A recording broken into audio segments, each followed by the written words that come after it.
శ్రీగురుభ్యో నమః. శ్రీకృష్ణాయ పరమాత్మనే నమః.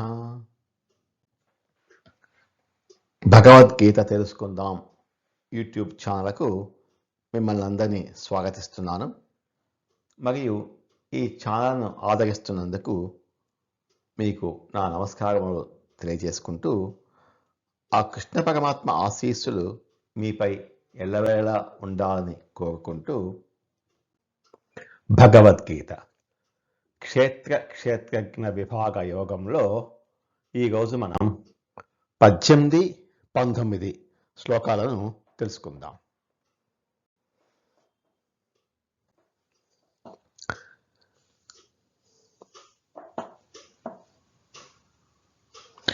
ఈ అధ్యాయంలోని మొదటి విభాగానికి క్షేత్రం, జ్ఞానం, జ్ఞేయం వీటికి ఒక అద్భుతమైన ముగింపు శ్లోకం. ఇది ఫలశ్రుతి.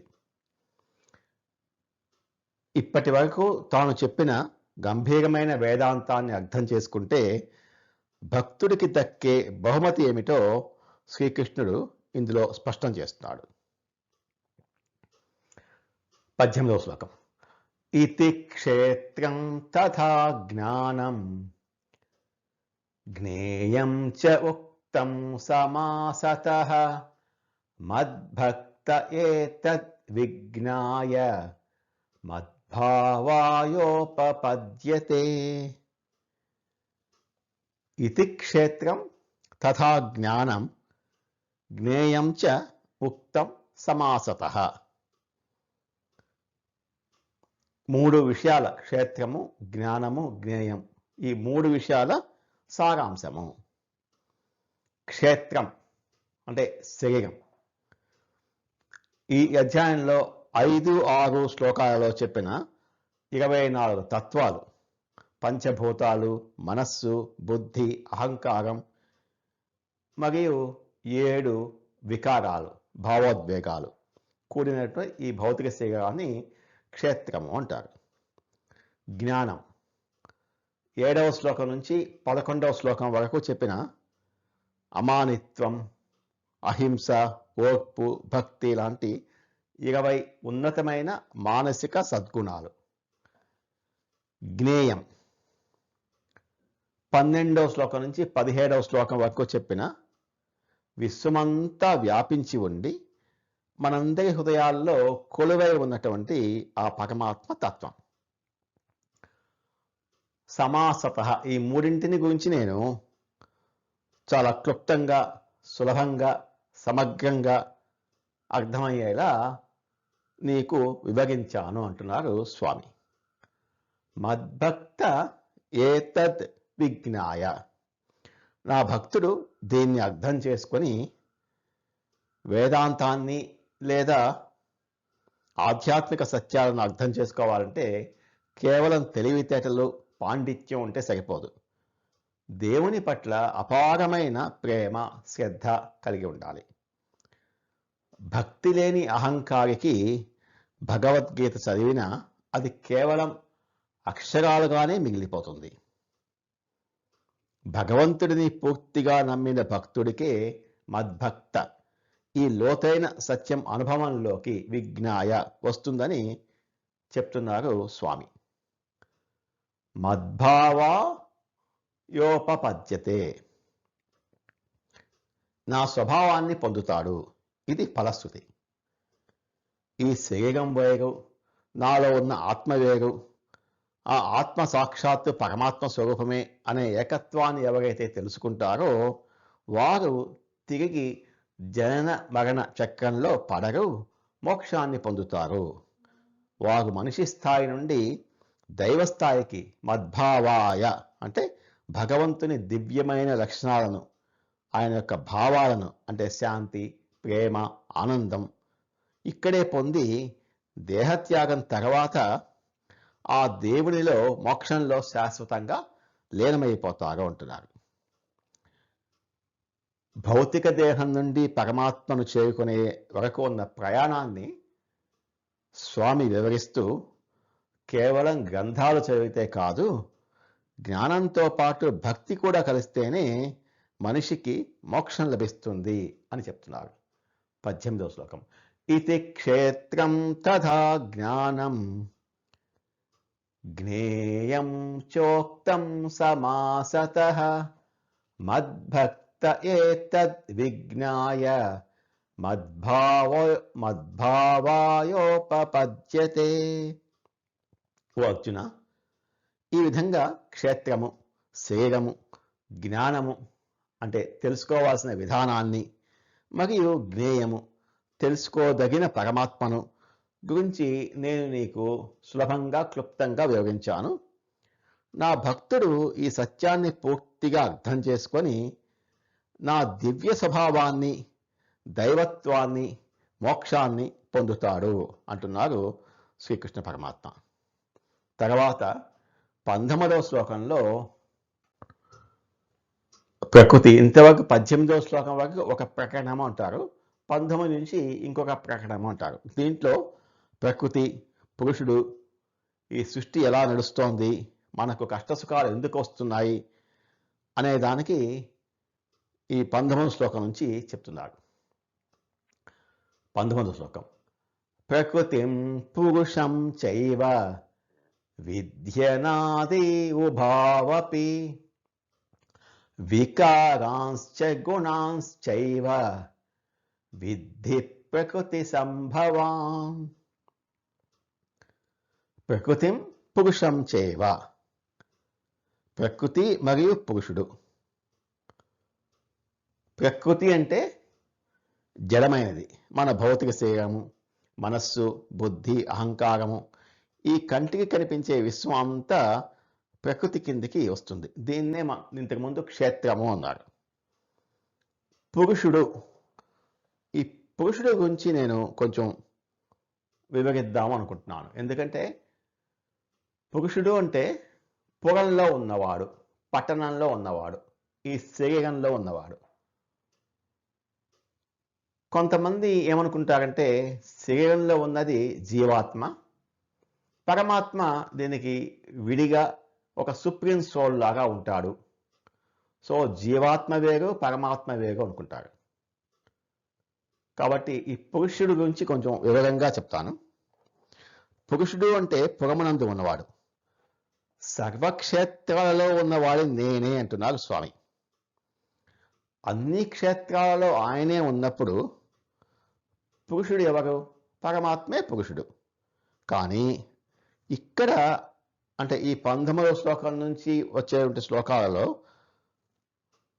పురుషుడు ఎవరంటే ఒక జీవుడు అని అర్థం చేసుకోవాలి. ఇక్కడ అంటే అన్ని క్షేత్రాలకు కలిపి ఒక పేరు పెట్టుకుంటే, ఒక పురమనో పట్టణమనో అనుకుంటే, ఈ పట్టణమునందు ఎవరు ఉన్నారో వాడు అంటే ఇప్పుడు జీవుడు అని అర్థంలో తీసుకోవాలి. అంటే శరీరంతో తాదాప్యం చెంది ఉన్న జీవుడు. పట్టణమునకు చైతన్యం ఇచ్చిన ఈశ్వరుడు. రెండు ఉన్నాయి ఇక్కడ, జీవుడు, ఈశ్వరుడు. మరి జీవ ఈశ్వర శబ్దాలు రెండు వచ్చాయి. జీవుడి గురించి తెలుసుకుందాం. ఇది ఒక శాస్త్రం, మళ్ళీ మళ్ళీ వింటే కానీ ఇది అర్థం కాదు. స్థూల వస్తువు గురించి అయితే వెంటనే మనకు అర్థమైపోతుంది, ఎందుకంటే కనిపిస్తుంటుంది కాబట్టి. కానీ ఇది సూక్ష్మ వస్తువు కాబట్టి అర్థం అవటం కష్టం, మళ్ళీ మళ్ళీ వింటే కానీ అర్థం కాదు. జీవుడి గురించి జాగ్రత్తగా వినండి. ఒక గాజుకు 3 రంగులు వేసి దీపం పెడితే నీలం రంగు వేసిన గాజు నుంచి నీలం కాంతి, పసుపు రంగు వేసిన గాజు నుంచి పసుపు కాంతి, అసలు ఏ రంగు వేయని గాజు నుంచి అసలు కాంతి కనబడుతుంది. కాంతికి కరెక్ట్గా మాట్లాడితే కాంతికి నీలం కానీ పసుపు కానీ రంగు లేదు. ఆ రంగులు ఎవరివి? గాజువి.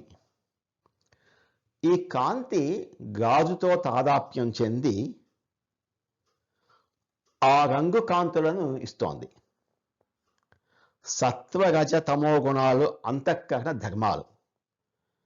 అంతఃకరణం అంటే మనస్సు, బుద్ధి, అహంకారం. వీటిని అంతఃకరణాలు అంటారు. అంతఃకరణము ఈ నీలము, పసుపు ఏ రంగు లేని విధంగా 3 రకాలుగా ఉంటుంది. దాంట్లో ఈ పరమాత్మ అనే దీపపు కాంతి పడుతుంది. ప్రసరించగానే ఆ నీలకాంతి, పసుపు కాంతి లాగా అంతఃకరణ ధర్మాన్ని చైతన్య ధర్మంతో కలిపి వ్యవహరిస్తున్నాం. అందుకే నేను సుఖపడుతున్నాను, నేను దుఃఖపడుతున్నాము అనుకుంటున్నాం. చైతన్యానికి అంతఃకరణ తాదాప్యం వల్ల సత్వ, రజ, తమో గుణాలు ఏర్పడి రకరకాల భావాలు కలుగుతున్నాయి. ఈ గుణాల సాంగత్యం వల్ల అది అలవాటు అయిపోవటం వల్ల స్థూలదేహం పోయినా కూడా సూక్ష్మదేహం అలాగే ఉంటుంది. అంతఃకరణము సూక్ష్మదేహానికి సంబంధించింది. ఇంతకుముందు మనం చెప్పుకున్నాం, క్షేత్రము అంటే ఒక్క స్థూల శరీరమే కాదు, స్థూల శరీరము, సూక్ష్మ శరీరము, కారణ శరీరము, ఈ మూడింటిని కలిపి క్షేత్రము అంటారు. ఈ సూక్ష్మదేహము ఈ వాసనలకు తగ్గట్టుగా మళ్ళీ ఇంకొక స్థూలదేహం పొందుతుంది. ఇంకొక స్థూలదేహం పొందాక అక్కడ మళ్ళీ దాంతో తాదాప్యం చెందుతుంది, దేహంతో తాదాప్యం చెందుతుంది. అంతఃకరణము కనిపిస్తున్నటువంటి దేహంతో తాదాప్యం చెందుతుంది. దేహంతో తాదాప్యం చెందినప్పుడు దేహము ప్రకృతి యొక్క సత్వ, రజో, తమో గుణాల వల్ల భావాలు కలుగుతాయి, భావోద్వేగాలు కలుగుతాయి. మళ్ళీ కొన్ని కర్మలు పోగు చేసుకొని ఆ స్థూలదేహం కూడా ప్రకృతి వశాత్ పోయాక ఇంకొక స్థూలదేహాన్ని పొందుతుంది. కాబట్టి దేహాలు మార్చేది ఏది? సూక్ష్మదేహం. ఈ సూక్ష్మదేహం ఏమిటి? మనస్సు, బుద్ధి, అహంకారం. ఇవన్నీ క్షేత్రానివా, క్షేత్రజ్ఞుడివా? క్షేత్రానివి. స్థూలదేహం తనంతట తాను దేహాలు మార్చగలదా అంటే చైతన్యంతో కలిసి చేస్తోంది. దీన్ని జీవుడు అంటున్నాము. ఒక్కసారి ఆ సూక్ష్మదేహంలో ఉన్న బుద్ధి గురు ఉపదేశం వల్లనో లేక శాస్త్ర ఉపదేశాల వల్లనో ఇంత చైతన్యాన్ని నేను పొందుతున్నాను అని, దేనివల్ల పొందుతున్నాను అని ఆలోచించి ముందుకు చూచి దేహం వల్ల, ప్రపంచం వల్ల, ఇప్పటి వరకు దేహం వల్ల తను చైతన్యాన్ని పొందుతోంది అనుకుంటోంది. అలా కాకుండా గురువు ఉపదేశాల వల్ల కానీ, శాస్త్రాలు చదవటం వల్ల కానీ, దేహం వల్ల, ప్రపంచం వల్ల నేను పొందటం లేదు అని తెలుసుకొని వెనక్కి చూసి, వెనకాల చైతన్యం ఈశ్వరుడు ఉంటాడు, ఈశ్వరుడు వల్ల అని ఒక్కసారి వెనక్కి తిరిగితే ఇక ప్రపంచం వెనక్కి పడిపోతుంది. ఆ పరమాత్మ వైపు తిరిగాక ఈ బుద్ధి ఈశ్వర చైతన్యంతో ఉన్న ముడి తెలుసుకొని మృత్యురూపమైన ప్రకృతితో బంధం నాకు వద్దు, అమృత రూపమైన బంధంతో నన్ను దూరం చేయకు అని ఒక మంత్రం మనం చదువుతుంటాం. ఒకసారి పరమాత్మ వైపు తిరిగిన తర్వాత ఏమవుతుంది? నాకు ఇంకా మృత్యురూపమైన ప్రకృతి నాకు బంధం వద్దు, నాకు నీతోనే బంధం కావాలి అని అనుకుంటుంది. ఆ మంత్రాన్ని జాగ్రత్తగా వింటే అమృతంతో బంధాన్ని తెంచకు అంటారు, అంతేగాని అమృతంతో బంధాన్ని కలిగించు అనలేదు. అంటే అమృతంతో బంధం ఉంది, కానీ మృత్యు అనే ప్రకృతితో బంధం కలిగి ఉండటం వల్ల అమృతంతో బంధాన్ని తెలుసుకోలేకపోతున్నావు. అదే మృత్యుంజయ మంత్రం. శరీరం అనే ప్రకృతితో బంధం ఉన్నంత కాలం ఈ అంతఃకరణము జీవాత్మ అని పిలువబడుతుంది.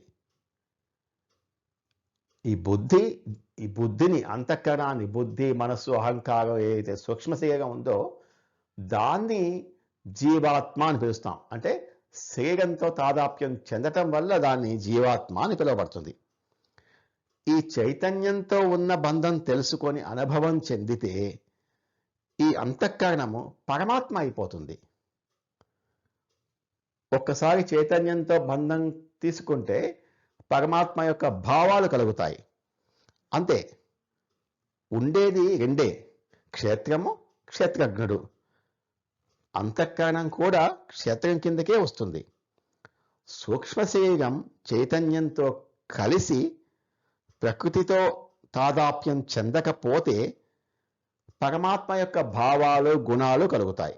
అంటే ఆనందం, మోక్షం కలుగుతుంది. శరీరంతో తాదాప్యం చెందినంతకాలం సత్వ రజతమో గుణాల వల్ల భావోద్వేగాలు కలుగుతూ ఉంటాయి. ఎప్పుడైతే చైతన్యంతో కలుస్తుందో వెనక్కి తిరిగి ఈ సూక్ష్మ శరీరం, అప్పుడు పరమాత్మ యొక్క గుణాలు భావాలు వస్తాయి. పరమాత్మ యొక్క గుణాలు భావాలు ఏంటి? ఆనందం, ప్రేమ, ఇవి వస్తాయి. మనం ఈ శ్లోకంలో ఉన్న పురుషుడి గురించి చాలా వివరంగా తెలుసుకున్నాము కదా.